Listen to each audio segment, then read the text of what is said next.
love learning about the history of the places that I'm visiting. So I've come to the city of Mandeville, and I'm with Alia Casbourne. She's the Director of Cultural Affairs and Events for the area here. Alia, please tell me, how was the city of Mandeville founded? The founder of the city, Bernard de Marigny de Mandeville, acquired property in this area from his family and other land grant families, and he decided he wanted to create a new city.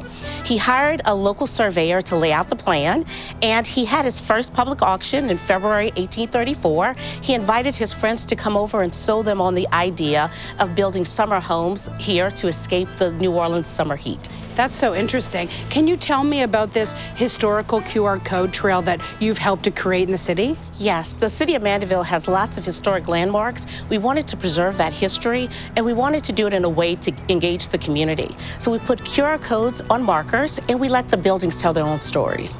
Okay, let's go see one of them. This is the Trailhead QR code. And why is the Trailhead Museum so important? Well, the Trailhead is the hub of activity here in Mandeville. It's where we have our concerts, we have the weekly market. Most of the events that take place in Mandeville take place right here at the Trailhead. And if I want to use this QR code, how does it work? Well, you use your phone or any device with a QR reader. You scan, the history comes up along with a video that will read the history to you. That's great. So you can even look at it later on at home if you want to go back and learn more. Yes, you can take a virtual tour from your computer. Interesting. Okay, let's do another one. This is a QR code for the Dewdrop. The Dewdrop is the oldest unaltered jazz hall in the United States. Wow, it looks so wonderful from the outside. I can just feel the history. I can't wait to go inside. Thank you so much for teaching me about the QR codes. Well, you're welcome. Thank you. What a great idea. I'm so excited to be inside the Dewdrop Jazz and Social Hall. The history, you can just feel it inside here, Andrea and Chris. I'm thrilled to be talking to both of you. Andrea Fulton is a member of the Friends of the Dewdrop, and Chris Thomas King is an award-winning musician and author. Can you tell me, Andrea, how are you connected personally to the Dewdrop? So my ancestors lived here, right here in Mandeville, where we stand, and on both sides of my family, on my mother's side and my father's side. I can only imagine that they celebrated things here and that they were a part of the benevolence that began this hall. The goals of the organization that helped the people in Mandeville that needed help during a time when they couldn't get insurance and they couldn't do a lot of things that other people were able to do. The whole point of creating this organization was to help those in need.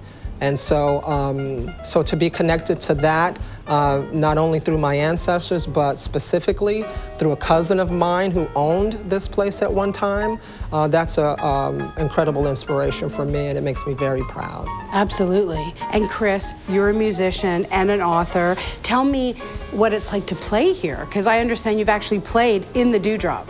I've played here many times, and it's just amazing. The experience is so authentic because they've kept this thing pretty much like it was, you know, in the 1890s. And, you know, the music that the musicians played here, just to give a definition, the blues is, when we call the music blues, we're still talking about jazz. Jazz didn't come along until the the word jazz didn't get attached to the music until around the late 1920s or so. But in 1895, when the black musicians were here and they were playing their music, they called their music the blues. And it's based on like blue laws and things where people, you know, banning like Sunday buying wine or you can't dance, all these moral codes. And this was blue music, it was blue entertainment. And it doesn't mean, when I use the word blues, it doesn't mean that it's sad, down in the dumps and melancholy. It means that it's sacre bleu, or that it's like this French Creole term that says that this is good time music or Saturday night music. So anyway, they would have a good time here, and it was for a good cause, you know, trust that. But I grew up in my dad's juke joint, and in my dad's juke joint, I experienced this culture from a teenager, you know, on up. We had that place for about 25 years. And as I went out and toured around the world, I realized that that story was not being told. It was being told that the blues came from Mississippi, or that there was some other folklore involved, and I wanted to get down to find out the true story of it. And so I wrote a book called The Blues, The Authentic Narrative of My Music and Culture, which captures everything that this place represents. You know, that the blues began, jazz began in the 1890s here in Louisiana, and this place is still a standing symbol that represents that. And it's just amazing that we can still have dances here, we can still come in here for educational purposes, and come in here to really keep this culture going. And it's a beautiful thing. And I'm just happy to be a part of it and happy to have grown up in it. And I appreciate that more and more as time goes on.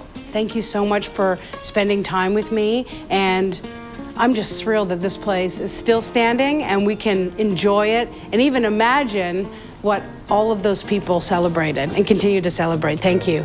Oh, thank you. Yeah. Thank you. Appreciate it. Down in New Orleans, where the blues was born, you can still hear the sound of Buddy Bolden's horn.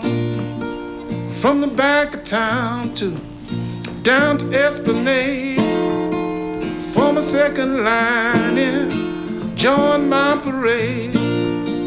I said the blues was born in Louisiana, not Mississippi or Texarkana. I said the blues was born in Louisiana, not Mississippi or Texarkana. I've learned a lot about the North Shore. This is a beautiful place with wonderful people who take pride in their history and culture.